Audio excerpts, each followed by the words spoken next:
6:30. Yo quizás llego mañana para acompañar a Ya, de 6:30 a 7:30. Ok. Dios los bendiga, hermano. Vamos a ir empezando la clase en esta preciosa tarde. Yo sé que hay hermanos todavía afuera, pero vamos a ir empezando nosotros. Vamos a orar antes de empezar la clase. Estamos en la sesión 3, que es la página 32, página 33. Ahí que vamos a estar hoy. 32 y 33. Saben que la semana pasada realmente no pudimos entrar en la clase porque se convirtió en una clase de historia. Sé que les gustó. Nada de lo que tenía nada estaba en panfleto. Vamos a orar entonces, vamos a presentarnos ante el Señor. Amén. Padre bendito, en esta preciosa tarde nos acercamos delante de ti. En el nombre de Jesús de Nazaret, tu precioso Hijo, nuestro Señor. Padre, presentamos este tiempo de enseñanza y aprendizaje. Lo ponemos delante de ti. Te pedimos que nos ayudes, Señor, a poder, Padre, atesorar lo que quieres enseñar a través de la Biblia en este día. Glorificar nuestras vidas, Padre Santo, a través de todo lo que permites que nos pase alrededor, Señor. Gracias porque todo lo que permites es para formar a Cristo en nosotros. Gracias, Padre Santo, en el nombre de Jesús. Amén. Amén.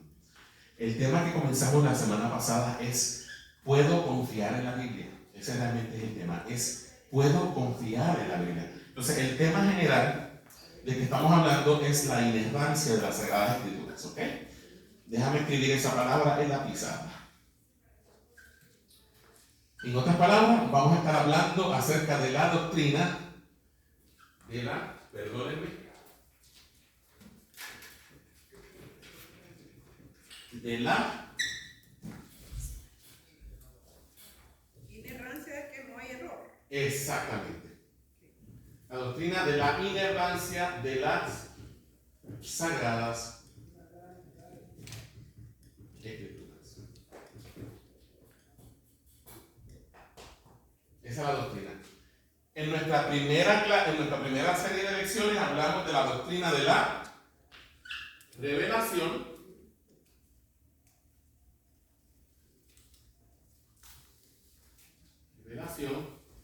luego hablamos de la doctrina de la inspiración. Y ahora vamos a hablar de la inerrancia. Ok, algo que tenemos que entender es, que ya lo hemos visto en otras veces, es que la palabra de Dios nos llega a nosotros por iniciativa de Dios, ¿verdad que sí? Es Dios el que decide darse a conocer a nosotros. Y a través de eso aprendimos que Dios se reveló a ¿cuántos grupos de personas? A 2 grupos de personas, ¿verdad? A los profetas en el Antiguo Testamento y a los apóstoles en el Nuevo Testamento. Que Dios les reveló a esas personas su verdad. Luego de eso, a fin de que esa palabra que Dios le había revelado a ellos, esa verdad que le había revelado a ellos, pudiera ser transmitida a generaciones posteriores, Dios usa el proceso de inspiración, ¿verdad? Dios inspira, esta palabra es inspirada, es soplada de la boca de Dios, pero Dios inspiró a los autores sagrados o los dirigió en el proceso de redacción del libro. Algo que tenemos que entender es lo siguiente, hermano. Este proceso cerró ya, se acabó. Escúchenme. Este proceso de revelación, inspiración, se acabó. ¿Ok? Ya Dios no da más revelación especial acerca del mismo. Ni ya Dios inspira a más gente. ¿Por qué? Porque si el proceso todavía estuviera vigente, la Biblia todavía estuviera ¿qué? Incompleta. ¿Ok? Pero ya cerró. Ya una vez que Juan escribe, el último libro que se escribe de la Biblia, ¿cuál es? El libro de Apocalipsis. ¿Quién lo escribió? Juan. ¿Y con qué palabra termina Apocalipsis? Amén. Amén. Con esa es la última palabra del libro de Apocalipsis. Con ese amén se acabó esto. Se cerró el proceso de revelación e inspiración. Ya no hay más revelaciones nuevas. Ajá. Ok, muy buena pregunta. El mundo continúa. Voy a explicar algo. ¿Puedo, verdad? Aquí ya me empecé a desviar por ahí. Ay, Señor. Bueno. Ok. Perdón.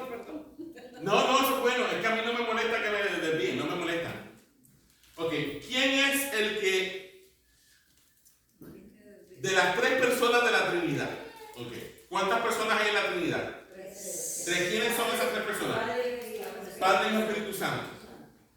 ¿Cuál de las tres personas de la Trinidad es la que está envuelta en la revelación y en la inspiración de la Sagrada Escritura? Sin miedo, hermana, ¿tú dices quién? El Espíritu Santo. Muy bien. El Espíritu Santo. El Espíritu Santo es el que está envuelto en esto.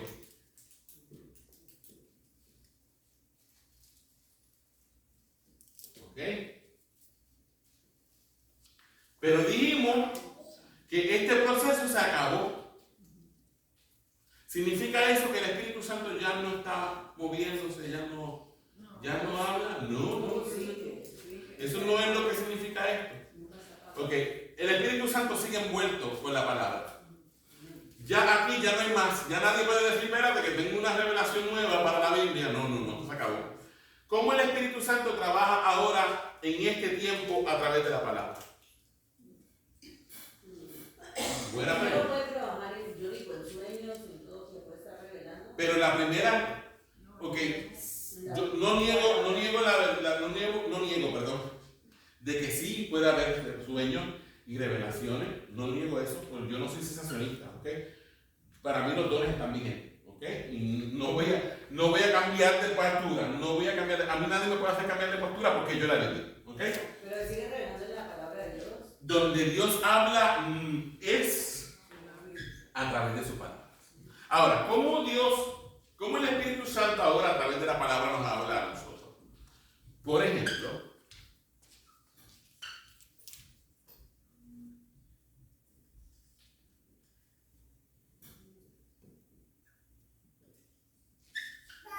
¿qué dice ahí?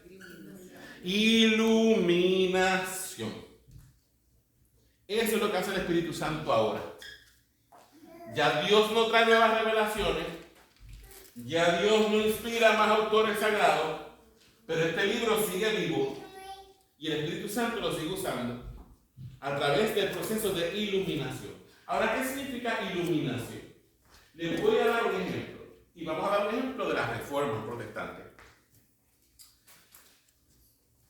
La Reforma protestante, que nosotros conocemos, comenzó en el año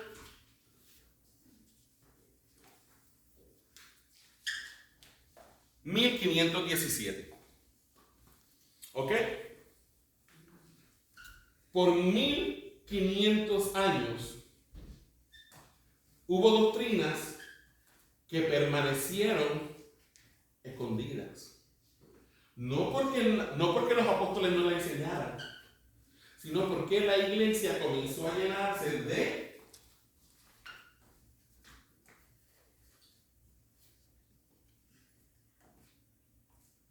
tradiciones orales,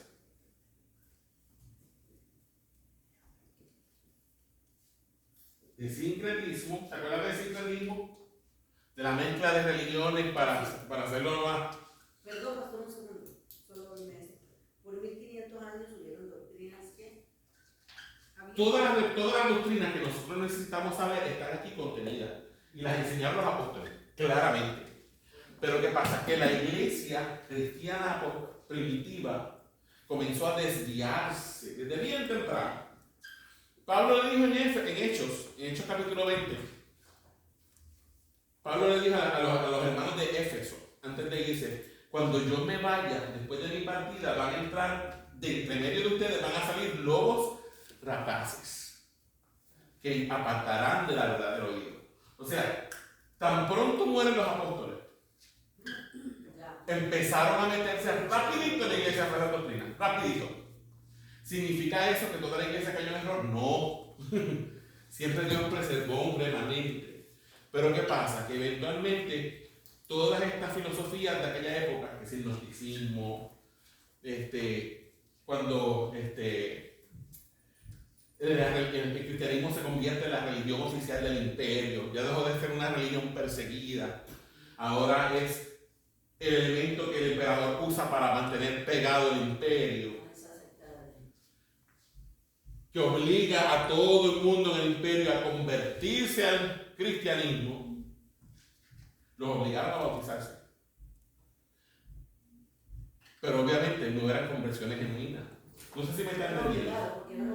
Porque seguían siendo los mismos paganos. Lo que hizo la iglesia fue que vamos entonces a cambiar los nombres a los dioses de ellos y vamos a poner el nombre de santo para cristianizar la fiesta. ¿Ok? Eso fue lo que pasó. Y la iglesia empezó a llenarse de tradiciones. Tanto así que la verdad quedó ¿dónde? Escondida. Entonces, como la gente no tenía acceso a la Biblia, la gente no podía leer las Sagradas Escrituras, pues entonces estaban ignorantes, dependían de qué, de lo que le dijera quién. El Padre. Y el Padre posiblemente tampoco nunca en su vida había leído la Biblia. ¿Por qué? Porque le voy a decir algo. Por ejemplo, un San Martín de Porres, que es un santo nuestro de Sudamérica, le decían Fray Escoba. ¿Por qué? Porque él no sabía nada, no había estudiado, lo único que sabía era pasar la escoba bien santamente. Con una escoba, sí. Él lo que hacía era barrer santamente. ¿Y por qué le decían santo entonces? Porque será santo barredor. ¿Te acuerdas que estábamos hablando hace un rato? De que hubo un estereotipo de que ser santo era estar completamente separado del mundo. Ese estereotipo como fue que... piadosos, pero piadosos de... Ay, pero qué bien están llevando a otra área. Que él era, sí, es una persona especial. Mira. Creo que cuidaba a los animales, algo así. Ajá. Mira. ¿Se acuerdan de esta palabra que les he hablado? Sí, Gnosticismo. ¿Qué distinción hace el gnosticismo, Ruti? El gnosticismo hacía distinción entre la materia y el espíritu. ¿Se acuerdan? Para el gnóstico, todo lo que es materia es malo. Y todo lo que es espiritualidad, búsqueda de apartarme del mundo y meterme allá en un monasterio, eso es lo bueno. Pero son los que tienen desdoblamientos, ¿no? Esos son místicos. Oh, Los místicos. Es que por ahí vamos, pero todo esto está relacionado, ¿ok? Para los gnósticos, comer era malo. Esa gente pues evitaban comer, no se casaban.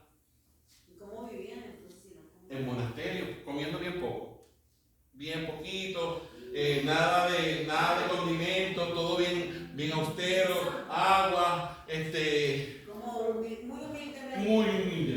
muy humilde. No tenía vida íntima. No tenían vida íntima. Pero eso venía de las raíces judías de la fe, o eso venía de la cultura griega. De la cultura griega era que venía eso, ¿ok? Porque los judíos sí se casaban. Es más, se consideraba que una mujer que era estéril estaba bajo maldición, porque una mujer que tenía muchos hijos era la que tenía la bendición de Jehová. Dios la había bendecido. O sea, y para tener hijos usted sabe lo que hay que hacer, ¿verdad que sí? Eso. Por lo tanto, en la religión judía, la relación sexual entre los matrimonios no era real. Pero en esta cultura griega, el gnosticismo. Es que no se casaba. No se casaban. Mira, incluso hay uno que no se considera padre de la iglesia porque después lo consideraron hereje. Orígenes de Alejandría. Orígenes de Alejandría sí había sido sacerdote, pero después lo declararon hereje porque se fue por otra línea. Él mismo se cortó, se mutiló. Él se mutiló el mismo. ¿Ok? ¿Por qué? Porque pensaba que así iba a controlar sus impulsos. ¿Ok? Para que tengan una idea de las cosas que la gente hizo. Por eso. Entonces todo eso se va mezclando con el cristianismo al punto de que se pierde la esencia del cristianismo. Ahora, ¿qué pasa? En el año 1517, acuérdense, empezaron que si para ser salvo ahora, el bautismo te va a dar gracia para que te salve. Después tienes que confesarte, todas las manos, todo ese andamiaje de la iglesia, ¿verdad que sí? católica romana, Martín Lutero, que es el propulsor de la Reforma en Alemania, era un monje alemán, era un hombre que se metió al monasterio porque vivía bajo una continua culpa. Vivía bajo extrema condenación todo el tiempo. Él vivía bajo el terror del juicio divino. Él pensaba que Dios lo odiaba, que Dios quería matarlo. Al punto de que él se confesaba 2, 3 y 4 veces al día. Y no era que confesaba 5 minutitos de pecado, no es que estaba 1, 2, 3 horas en el confesionario, confesando la cura todo hasta el más mínimo mal pensamiento que tenía. Pero ¿y el cura no se aburría? Claro que se aburre. Pero, y confesándole lo mismo todos los días, muchachos, ¿quién no se aburre? Pero ¿qué pasa? Que el padre espiritual de Martín, o sea, el sacerdote que estaba a cargo de él, que era un sacerdote agustino, le dijo: yo te voy a mandar a ti a estudiar. Te voy a mandar a ti al origen. Mire lo que le dijo. Le dijo: te voy a mandar al origen. Te voy a mandar a las Sagradas Escrituras. Y lo mandó a estudiar teología. A Wittenberg. Porque la mayor parte de los sacerdotes no estudiaban teología. Ni leían la Biblia. Lo que repetían era lo que el misal romano decía. No tenía ese conocimiento. No lo tenía. La mayor parte no lo tenía. Y él, como este señor, ese padre espiritual de Martín, vio en él esa necesidad, lo manda a estudiar. Y ahí por primera vez Martín se expone al Nuevo Testamento. Y al Nuevo Testamento en griego, en la lengua que había sido escrito. Y mientras Martín estaba estudiando el libro de Romanos y el libro de Gálatas, porque Martín tenía una pelea con Dios. Dios nos manda sucios de pecado al mundo para después condenarnos en el infierno, para que nos quedemos en el purgatorio. Esa era la visión que él tenía de Dios.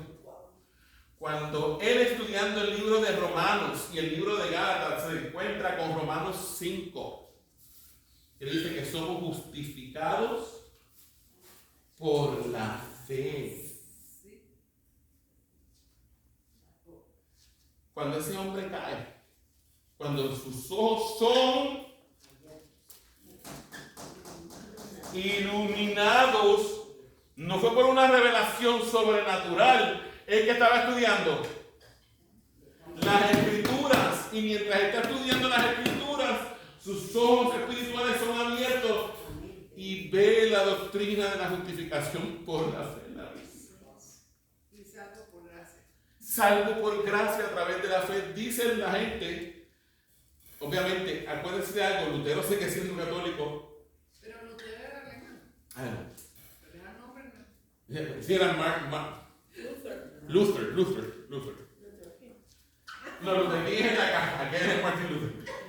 Dicen los historiadores que cuando Martín entendió eso, cayó de rodillas en un crucifijo, diciendo: Für mich, por mí.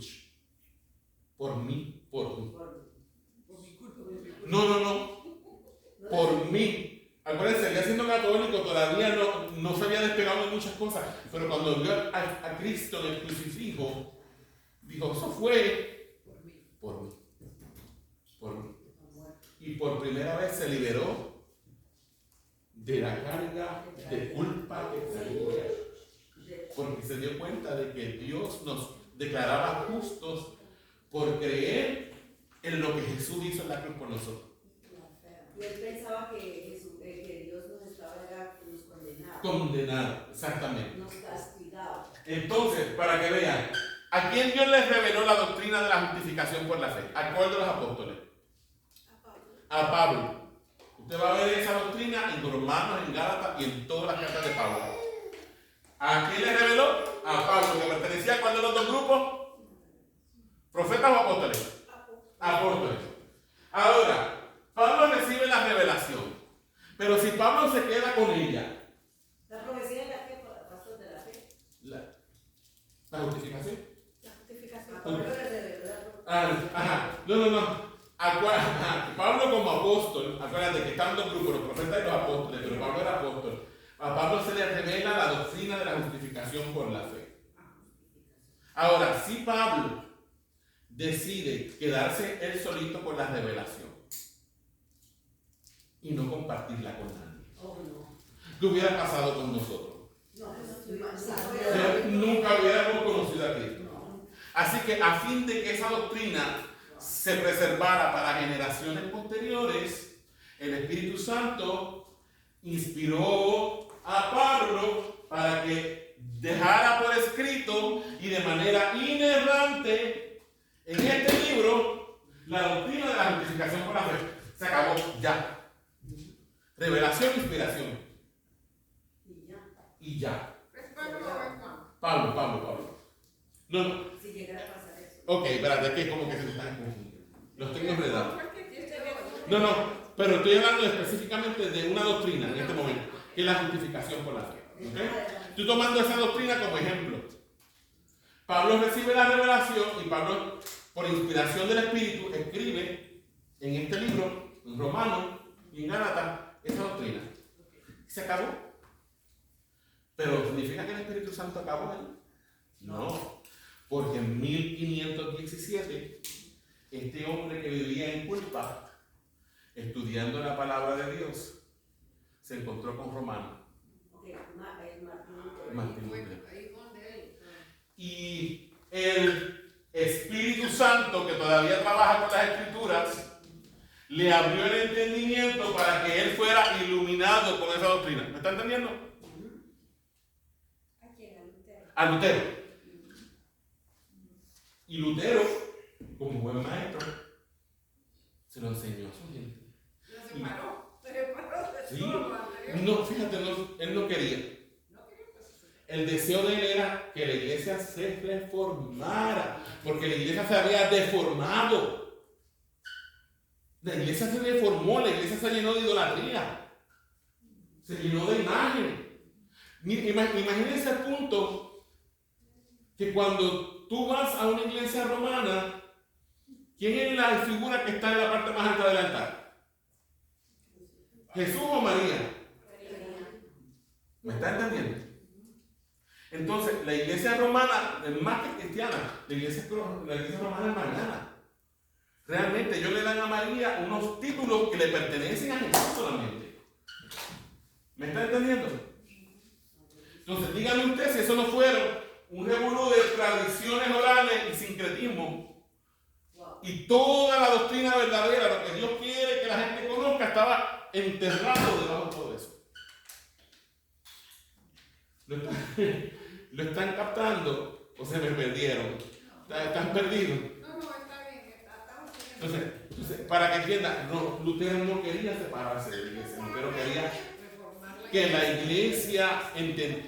Lutero quería que la gente pobre del pueblo entendiera, Pero si no leen que la gente conociera. Pero si no leen la Biblia. Pero no, porque es que la iglesia lo había prohibido a la gente. Sí, en realidad, actualmente todavía van sin Biblia. Sí, van sin Biblia. Misa. Exacto, porque realmente allí tú eres un receptor de lo que diga el misario romano. De lo que diga el misario romano. Tú realmente recibes solamente lo que el Papa te digiere. El Papa es como la madre pichona que se come el gusanito y después lo que ves está acá y la pajarita le echa los gusanitos ya de líquido. Eso es. Pero cuando denle gracias a Dios que ustedes nacieron en la modernidad y nacieron acá, que ustedes tienen derecho a tener una Biblia en su casa. Pero por eso no hay justificación. Por eso. Pero les voy a decir una cosa. Si no la lees. El problema es que la gente la tiene en la casa de adorno cogiendo polvo. Sí pasó porque muchas veces uno, ¿Cuál? yo todo el tiempo iba a la Biblia, Ajá. pero ahora unas veces al teléfono directamente también agarro la Biblia, porque las dos cosas la agarro una semana, pero ya tengo Imagínate. dividido el tiempo, ya todo el tiempo no es en el libro. Abierta el Salmo 91 para espantar los demonios. La gente, No, en no, el tiempo de antes, ¿no? Sí. No, desde siempre. Todavía. Me parece que en la casa mía también tenían la Yo tengo una amiga que todavía la tiene abierta en el cuarto. Digo, Michelle, ¿para qué tiene? Ahí se me sale el nombre. Ay, señor. Bueno, ya. Ya le vamos a contar. Le dije, Michelle, ¿para qué tú tienes la Biblia abierta ahí en el Salmo 91 del cuarto? Todos los días lunes. No, Ella se echa a reír. pastor, no se preocupe que a mí, eso me acabé, lo que acabo de contar, no voy a recordar, pero el nombre de la persona No se te va a olvidar. Entonces, ¿me está entendiendo? Revelación e inspiración se acabó. Ahora el Espíritu Santo trabaja a través de la iluminación. Cuando nos sentamos con la Escritura y el Espíritu Santo nos ilumina, o cuando estamos en la predicación, acuérdense que ¿qué se supone que un pastor predique? La palabra. ¿Me entiendes? Por eso es que el ministerio de maestros y pastores es importante en la iglesia. Los apóstoles y los profetas nos dejaron el libro, pero nosotros como predicadores tenemos que trazarlo bien, hacer hermenéutica y exégesis del pasaje para traerlo bien, para que la gente lo capte. Sí, pastor, porque yo hasta ahorita con usted, yo realmente es en usted lo explica. Ve, a mí me gusta eso porque usted lo explica. De hecho, yo he ido a otras iglesias y la leen, hablan de lo que la palabra es, pero no explican la Biblia. Ese es un En problema. detalle.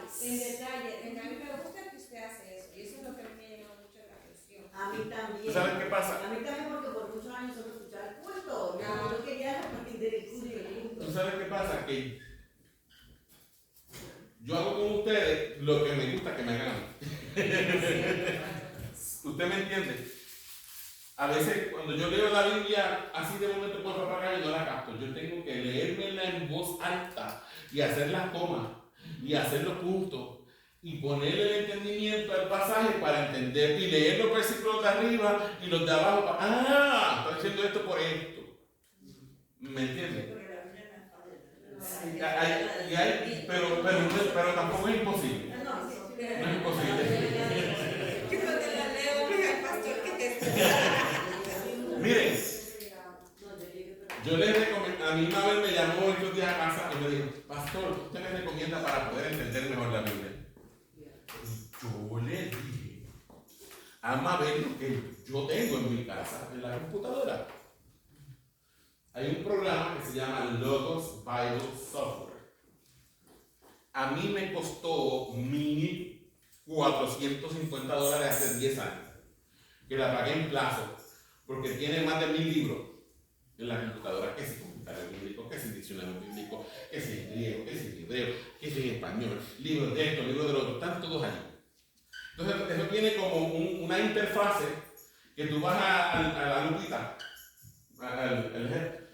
el search, por esta cosa, y de la biblioteca que tú tienes en tu libro, en tu programa,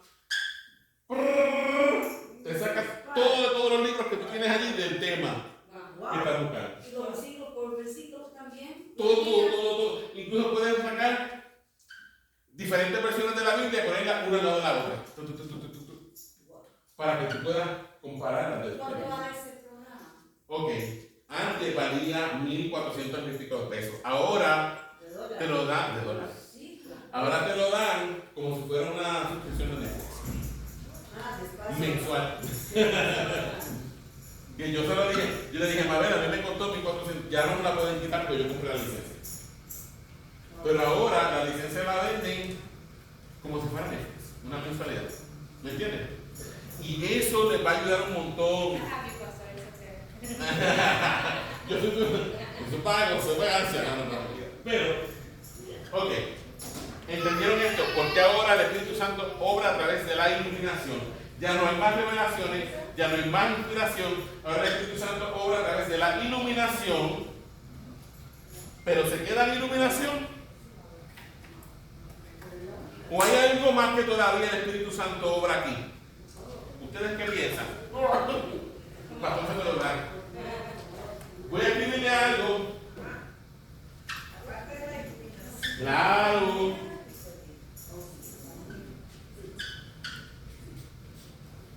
Voy a escribir esta palabra.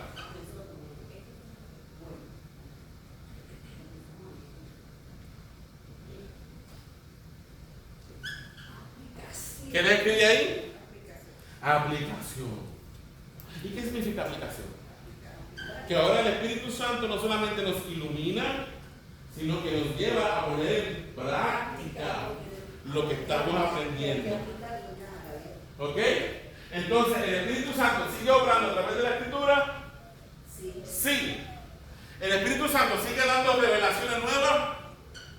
No. No. ¿El Espíritu Santo sigue inspirando para seguir escribiendo el libro? No. ¿Pero el Espíritu Santo ilumina a través de la Escritura? Sí. ¿El Espíritu Santo nos ayuda a poner en práctica la Escritura? Sí. Sí. Entonces, voy a darte 10 minutos más de clase, porque nos pasó como la semana pasada y nos fuimos por la vereda, pero es que ustedes hacen muchas preguntas, ¿les puedo decir algo? Tengo una amiga que ve los videos de la clase y me dice, a mí me encanta la gente de tu iglesia. Dice, esa gente está así, aprendiendo, quieren aprender, me dice, quieren aprender. Me dice, yo quisiera estar allí con ustedes. Porque la escucha y dice, esa gente quiere aprender, no gente que quiere aprender. Porque estamos hablando de qué tema? La inerrancia, ¿verdad? ¿A qué te suena? Sin error. Sin errores. ¿En qué página estás? Estamos en la página 32, página 33, mi amor. Inerrante. Estamos en la página 33 ahora. Significa que la Biblia no contiene errores. En sus, escúchenme bien, en sus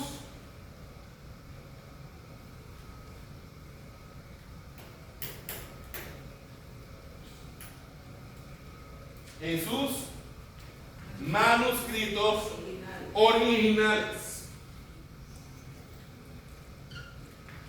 que fueron escritos en qué idioma? En griego es uno de ellos. Hebreo y arameo. ¿Y el último que es latín? No, Latín es el nuevo. no. La Biblia se escribió en estos tres idiomas. En el latín fue cuando se tradujo por el Papa Damaso. Yo iba a decir también, o sea que se. Pero eso también comenzó con el hebreo y fue con las traducciones, ¿no? O sea, el Antiguo Testamento se escribió en hebreo. Después lo tradujeron al griego, porque recuerdan que los judíos fueron colonizados por los griegos. Y muchos de los judíos modernos de esa época perdieron el hebreo. Le pasó como los hijos de nosotros. Entonces, que se les olvidó el español. Pues entonces, por amor a ellos, los rabinos tradujeron el Antiguo Testamento al griego, que se conoce esa versión como la Septuaginta. ¿Okay? Pero la Biblia originalmente fue escrita, el Antiguo Testamento en hebreo, con algunas partes en arameo, y el Nuevo Testamento fue escrito en griego. El arameo es como un dialecto, que de hecho es el dialecto que hablaba Jesús. En el tiempo de Jesús se hablaba arameo.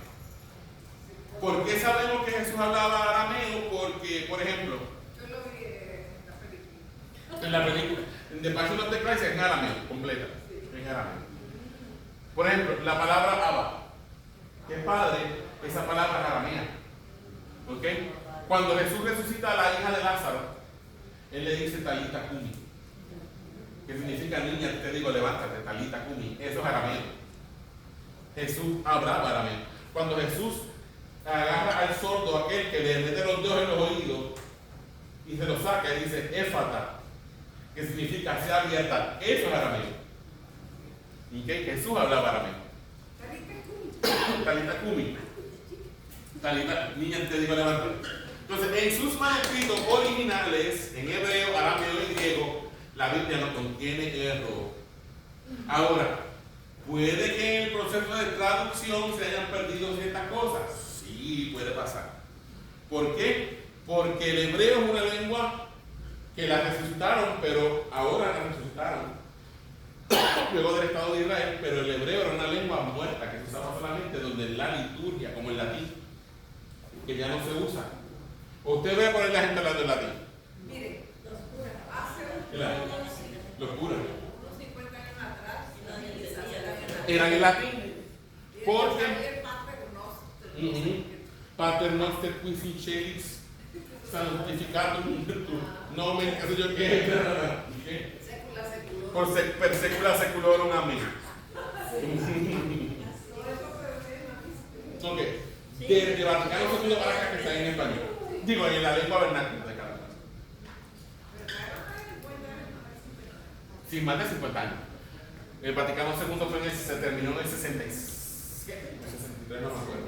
Por allá. Más de 50 años. Ok. ¿Entendieron esto? En los manuscritos originales no hay error. Puede que en la traducción hay muchas frases que los traductores, lo va a ver en alguna Biblia, dice, esta frase de los manuscritos es como de un hebreo oscuro. O sea, es que no se tiene claro el sentido. Y lo que han tenido que hacer los traductores es más o menos ver el contexto de lo que se estaba hablando y en base al contexto pues han puesto algo allí. Ahora, pero eso es bien mínimo. ¿Ok? Eso no le quita validez a esta escritura. Por eso es que los reformadores decidieron volver a las, ¿se acuerdan de ad fontes? A las fuentes originales, al hebreo, arameo y griego. ¿Okay? Porque las traducciones se pueden perder algo. Ahora, las traducciones que tenemos son bastante fidedignas. ¿Okay? Ahora, la traducción del Nuevo Mundo de las Sagradas Escrituras de los Testigos de Jehová no se la sugieren ni se la recomiendo. Son versiones adulteradas. ¿Ok? Bien adulteradas. ¿Ah? La Biblia de Testigo de Jehová. Que. No tiene libros extras, pero por ejemplo, Juan 1.1. Juan 1.1 en la Biblia suya dice: en el principio era el verbo, con V mayúscula. Dice, y el verbo era con Dios. Y dice, y el verbo era Dios, con D mayúscula. En la Biblia de los Testigos de Jehová dice, en el principio era la palabra, que está bien, hasta ahí va bien, porque palabra y verbo es lo mismo en los dos. En el principio era la palabra, y la palabra era con Dios, y después dice, y la palabra era un Dios, con D minúscula. ¿Por qué? Porque la hacen así para que caiga dentro de su doctrina. La tergiversa para que digan lo que ellos necesitan tener en su doctrina. Esa Biblia ni se la recomiendo que la cargue. Si tiene una, la puede guardar de colección si quiere, si no, la puede quemar. No hace eso, que tiene que es quemar. Es mejor quemarla. Sí, porque la Biblia también quiere hacer quema. Mira, yo te voy a decir algo. Tal vez es fetichismo mío, pero a mí me da cosa botar una Biblia, cosa me da mala. ¿Qué hacemos? Ay, no me preguntes eso. No, vale, en una tienda de segunda. A mí me da cosa. No, pero es que cuando son, por ejemplo, de cualquier cosa, de los árabes, su Biblia, de. Al Corán. Sí, cosas así. O así como te dije que mi mamá quemó la que era el novio de mi hija, que le regaló a mi hija. El Corán. Ajá, pero también así como los testigos de Jehová, quémela, porque eso tampoco. Eso es adulterado. Pero las de nosotros se le puede dar en la tienda de segunda. Sí, yo creo que sale mejor eso. Es que de verdad como que me da, no tengo O la brazo. puede donar a Christian Aid, que ellos llevan Oh, niñas a la China. sí, se puede donar a la agencia A misionera. la China comunista y ellos Pero una Biblia en español en China. pero ellos Las traducen. Sí, la Sí. llevan a diferentes partes de Sudamérica. Sí, también es Christian Aid, sí. Es Christian Aid. Esa es una agencia Entonces misionera. estamos propagando algo que no es verdadero. Si lo donamos o lo regalamos. No, pero es que estamos hablando de La Biblia de nosotros. Que me pregunta, ¿qué hago con una Biblia vieja? Esta Biblia a mí me la regalaron cuando yo tenía, si mal no me equivoco, 16 años. Y todavía está ahí.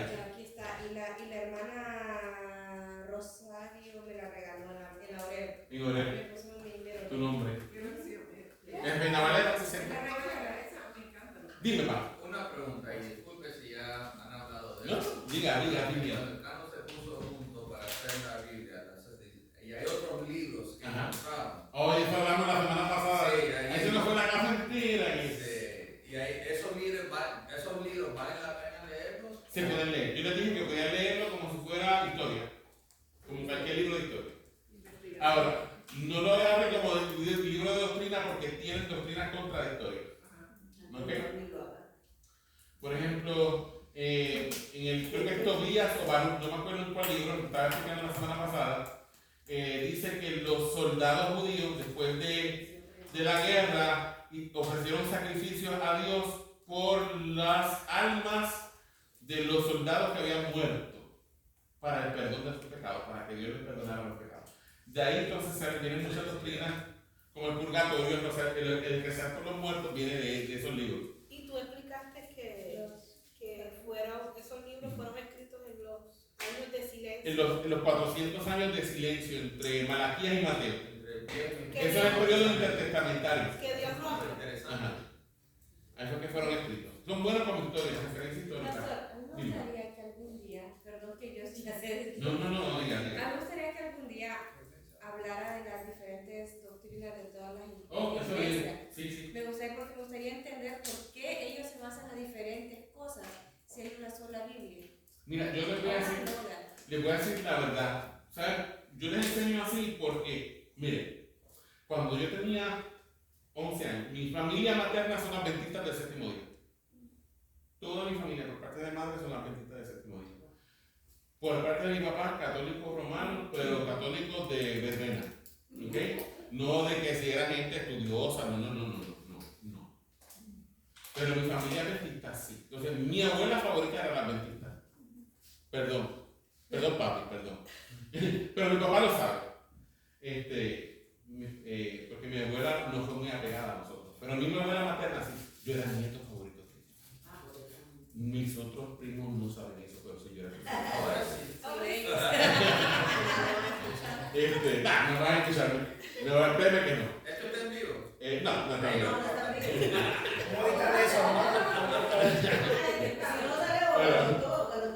También, mira, pero lo único bautista éramos nosotros en casa, porque mi mamá se convirtió en iglesia bautista y empezamos a ir con ella.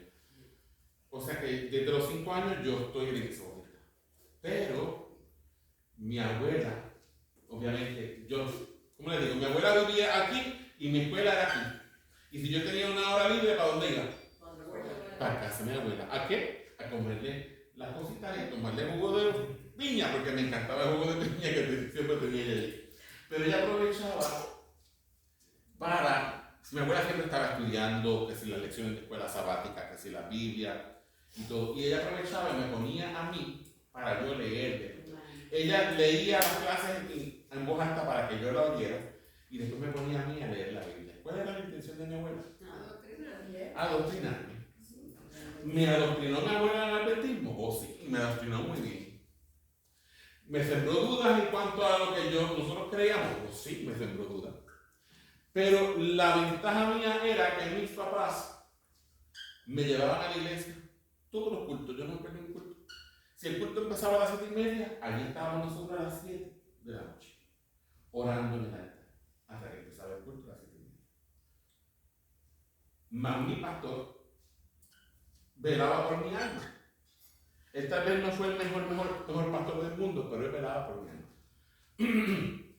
Y él me enseñó cómo poder defender mi fe con la escritura. O sea, y si algo me libró del adventismo fue eso. Si no, hoy día yo fuera adventista. O sea, yo soy de la gente que yo llevo mi fe al extremo. ¿Qué me enseñó eso a mí? A llevar mi fe al extremo. Yo no tengo miedo de estudiar que si los testigos de Jehová, que si de aquello. Porque yo soy así, es que para yo poder entender al otro, yo tengo que meterme en lo que yo creo, al punto de que yo llegue en el momento como que a dudar de mi propia fe. Es mi manera, que no lo haga. No lo hagan, pero es mi manera, la manera como yo funciono. Me ha pasado en muchas ocasiones, pero siempre, gracias al Señor, el Espíritu Santo me ha mantenido. Me ha traído de vuelta a mis pies. Y eso mismo me ha ayudado a mí a crecer. ¿Por qué usted cree que yo sé tanto de la Iglesia Católica? Porque mire mi concepto de los católicos. Mi concepto de católico era la verbena de mi familia. ¿Ven? Perdón, pastor. Por ejemplo, a mí también siempre como católicos, testigos de Jehová, mormones y todos han visitado, me han querido inculcar esa doctrina, pero como el pastor Rodríguez, pastor David, siempre nos dio la doctrina, creer en los Padres del Espíritu Santo y en nadie más, y en la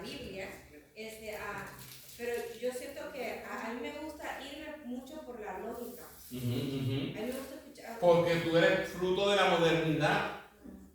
Igual que nosotros, pero si tú hubieras nacido en la Edad Media, la lógica no valía lo que la iglesia diga, punto. Gracias a Dios que no está en esta época. La lógica. Pero nadie ha llegado a poder cambiarme esa Ujú. manera Ujú. de yo pensar y de creer en el Padre, Hijo y Espíritu Santo. Ujú. Ahora, les voy a decir algo, les voy a contar esto. Si hubo un tiempo en mi vida, ya siendo pastor, les puedo confesar esto, que yo siempre pensé que refundar el catolicismo era fácil porque eso era la verbena popular. ¿Por qué? Porque yo veía a mi familia. ¿Qué era lo que hacía mi familia? Beber, parrandear, y el domingo iban, se confesaban allá, hacían la misa y volvían, pero vivían como inconversos porque era lo que era. No, así son, siguen siendo parte de la familia. Inconversos. Y yo pensaba que eso era todo el catolicismo. Hasta que empecé a encontrarme, escuchen esto, con ex protestantes que se habían convertido al catolicismo romano. Y yo al principio decía, ¿cómo es posible que gente que conociera la verdad cayera en el catolicismo romano, inclusive pastores? Y cuando empecé a escuchar su defensa de la fe, yo dudé. Me hizo dudar porque ya no era la verbena popular que yo había visto. Ahora ellos me iban a la historia y me iban a la patrística. Me iban a los padres de la iglesia del siglo I, del siglo II, del siglo III, del siglo IV, del siglo V. Y me empezaron a traer conceptos y palabras que la iglesia, que los cristianos primitivos usaban y que la iglesia católica usa, como Eucaristía, como sacramento. Y ya tú ves que esas palabras están bien tempranas en la historia de la iglesia primitiva. Y tú dices, espérate, aquí hay algo, porque nosotros como bautistas le tenemos un terror a la palabra sacramento. Y a la palabra Eucaristía le tenemos terror. ¿Por qué? Porque la consideramos católica. Hermano, usted no le tenga miedo a ninguna de esas palabras. Porque sacramento y ordenanza es lo mismo. Que el católico le tiene un concepto diferente, le atribuye unos poderes a los sacramentos que salvan en una cosa. Pero no es tan mal usar la palabra sacramento. El catolicismo romano lo que hizo fue secuestrar palabras y términos y nomenclaturas que le pertenecen a la cristiandad. No a ellos solamente, le pertenecen a la historia de la iglesia. Y cuando yo empecé a oír eso, yo empecé a dudar, hermano, y le voy a ser sincero, dudé como 3 años. ¿Te dice católico? No me hice católico. Señor me libró. A Ruti no le gusta que yo hable de esto, ya me mira, me diga esas cosas, pero es que yo tengo que decirle la verdad. Eso No, que por el camino. hermana Ruth, eso que Mira, honestamente, yo lo consideré. Hubo un tiempo que lo consideré fuertemente, que se lo dije a ella. Si no lo hice, le doy gracias a Dios por ella. Porque ella me libró mucho de eso. Pero después, gracias al Señor, empecé a ver otras cosas. Y yo, pude reconciliarme. Y como que, ok, ya volvió la paz a mí. Estoy en la verdad. Pero esas crisis de fe, las crisis de fe no son malas. ¿Ok? La crisis de fe es lo que me ayudó a mí a entender. Entonces ahora cuando yo hablo con un católico romano, yo puedo ponerme en los zapatos de él y entenderlo. Antes no. Antes yo decía, eso fue verbena popular, eso es gente loca que está. Porque era mi familia lo que yo era. Pastor, mira, yo te voy a interrumpir en algo. Cuando nosotros también comenzamos, mi papá y mi mamá nos obligaban a ir a la iglesia. Pero en un tiempo, mi papá sí tenía su vida desorganizada, porque él siempre fue un padre responsable, cariñoso, todo, pero se quedaba con los amigos tomando. Claro, era católico. Pero mi papá, como tú y él sí estudiaba la palabra. Él sí no lo veía. Yo creo que muy, o sea, esa gente que se ofrece, que si ve a alguien enfermo se lo lleva al hospital, así ni lo conozca. Si ve a alguien que se está desmayando, así sea, donde se encuentre, puede ser un desconocido y él carga con esa persona. Siempre fue así. Entonces, y también su familia, cuando vivían en África y todo, toda la gente que venían de otras partes, que venían a trabajar, siempre le decían, váyanse para donde los canos, que allá le dan posada, ahí se quedan, ellos tienen papá les llevaba a todo el mundo, nosotros les dábamos comida hasta trabajo. Pero él tenía eso, pero él fue el primero que se convirtió al cristianismo, porque él fue que llegó a botar todo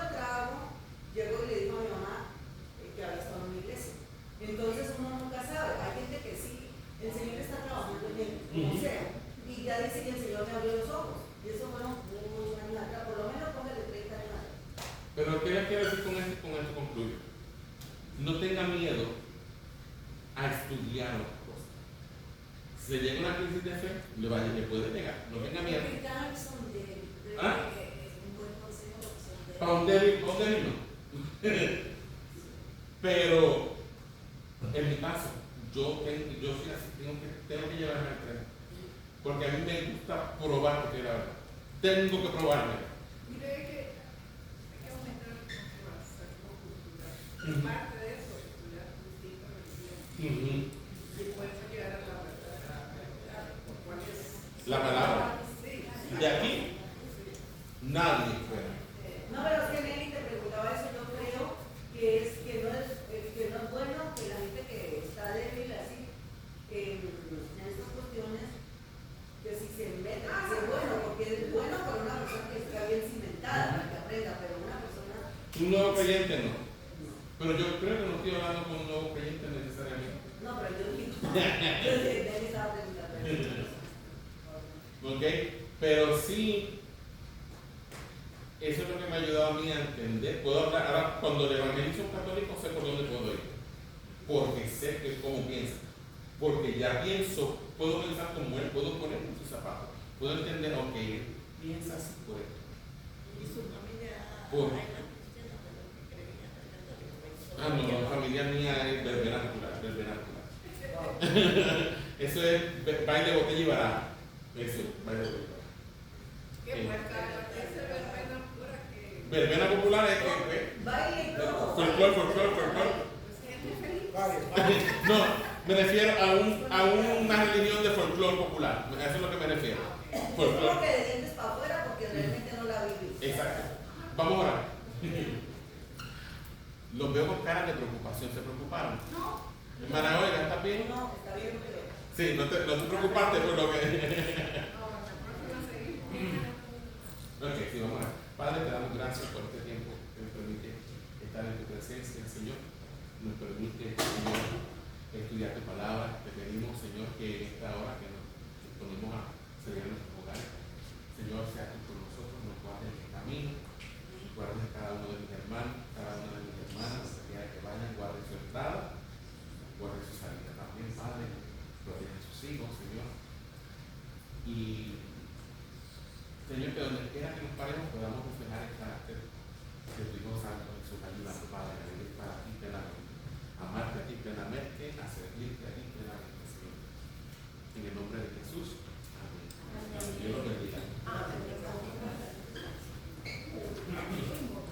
Pastor, lo único que me dijo eso, ¿Por qué no? llegando esto, ya Esto, manuscritos originales. Aquí no hay error en esto, en lo original. Vamos a cerrar acá. Te bendiga, papá. Oh, pastor, Te bendiga, papá. Dime, mamá. a Camila tiene una pregunta. Dime, Camila. Dale, sin miedo, mamá.